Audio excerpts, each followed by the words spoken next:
Hi everyone, Christina here. Welcome back to another video at my YouTube channel.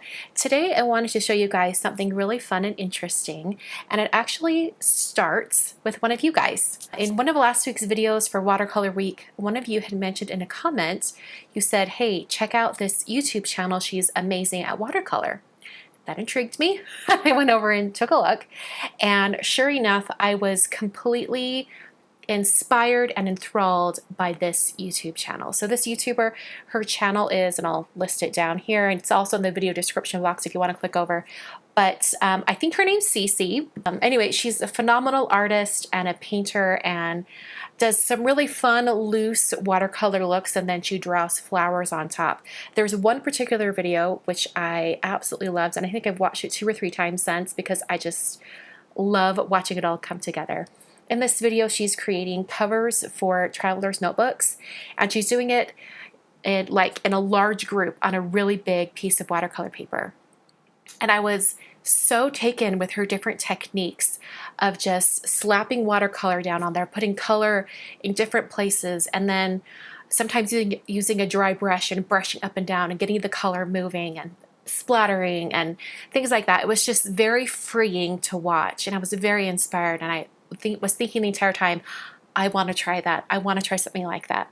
I was thinking it'd be kind of fun to put down a layer of watercolor like what Cece does and then stamp on top. So I thought that would be kind of fun. So I'm very heavily inspired by her. Please check out her YouTube channel. She's absolutely amazing. I was so inspired by her work. It's just beautiful. You all need to go subscribe to her.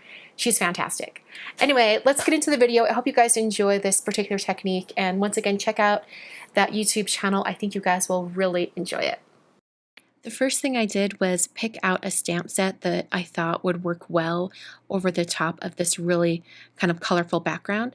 So I'm using the Grateful for Everything stamp set from Concord and 9th. This really large floral with leaves image I thought would work great over the top, and it's a large enough that it gives me some great opportunities to have some wide areas of color. So I stamped that onto some white cardstock that I'm going to have nearby as I'm painting so that I have a better idea of kind of where I need the leaf colors and where the main flower image is. So I started by spraying some water down onto my watercolor paper, and then I just started bringing in color just randomly.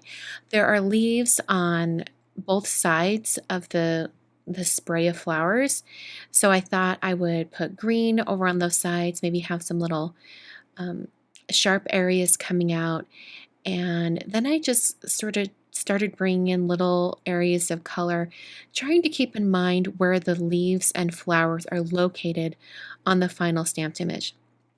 And I also picked out some colors that I wanted to use before I started. That's the kind of strip of colors you're seeing at the very top of the screen, just to give me an idea of the color palette I was working with. So one of the things that Cece does, which I thought was just really fun, is that she's not afraid of colors really spreading out and moving all over.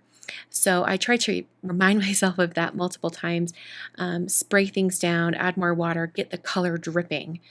But I also was mindful that I wanted the center area to be this pink shade for the big flower. And so I kind of sopped up some of that color, added some pink on there, and I'm just letting things kind of flow. Also, I did speed up this video just a tiny bit. This is just double speed, so it's not super fast, but I did speed it up just a little bit. Brought in a darker green to get some color on those edges. And then I brought in this orange and kind of splattered it on there, trying to add some more organic splashes of color. And then I took my water bottle and I added a lot of water over them and tried to get those colors moving. And then I remembered her dry brush technique where she brushes the color, the wet color, using a dry brush. So I thought I would do that. And I really love that look. I think it just looks amazing. And it's hard to even plan out how that color is going to be. It's very organic and just kind of go with the flow. So I brought in a little bit of yellow in there because I kind of figured that's where the center of the flower would be. But this whole kind of color area evolves a lot as I'm painting here. The way I have it now was sort of my first layer of color, and I think I could have probably left it like this and stamped the image on top, and it would have been great. I don't think I really needed to add more color, but like I said before, I'm experimenting. I'm just seeing where this sort of colorful, loose watercolor painting technique takes me. So I did speed up the drawing process, and then brought in some more of that pink shade just because I thought that it had lost a lot of its vibrancy, and I put it kind of where I thought the center of that large flower would be. And then I brought in a red-orange shade for the other two buds that are in the floral spray. Brought in some more areas for the leaves. And then I thought I'd bring the center of the flower and have that be kind of bluish purple, but it was too dark, so I ended up sopping that up a little bit. And I added some kind of leaf shapes over on the side as well. So at this point, I've decided that the main underpainting is pretty much done.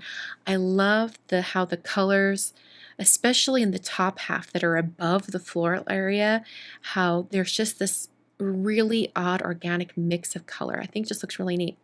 So at this point, I placed my stamp over the top, and I was so excited that I got those kind of color areas matched up, sort of.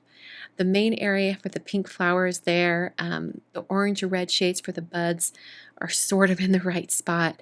And it's totally okay if it's not in the right spot, because that's the joy of doing something like this, is that the color underneath is just slightly off. The stamping ink that I'm using for this is some VersaFine Onyx Black ink. I think you also could stamp this in Versamark and then add white embossing powder. I think that would look gorgeous over the top. But I just wanted to go with black because I was sort of mimicking what CeCee does with her black pen work over the top.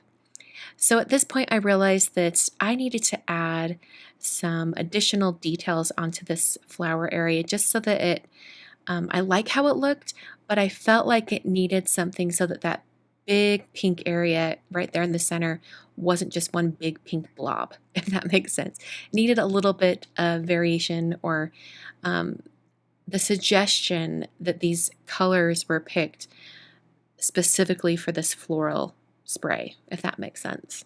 It might not make sense, but in my head it totally makes sense. So I added some yellow for those berries and spread that out with my semi-dry brush.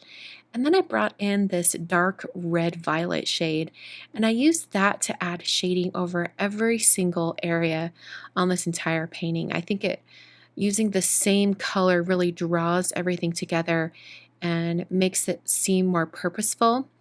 And it also gives a nod to the actual formation of these flowers and leaves. I mean, you still have the loose color play underneath in the bottom layer, but yet you also have the dark purple on top.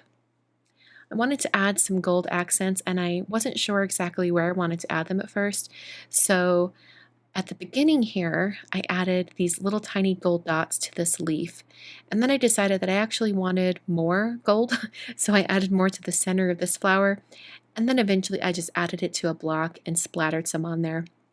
And I used this gold shade, and then I also grabbed this copper shade, because I do have kind of like a autumn floral going here, so I thought this copper shade would work well with it. And I realized that going off the edge of the block wasn't giving me enough splatter, so I did eventually just tap my brush. To add some white details, I used some white gouache, and I used this to add highlights back in on the flowers and leaves.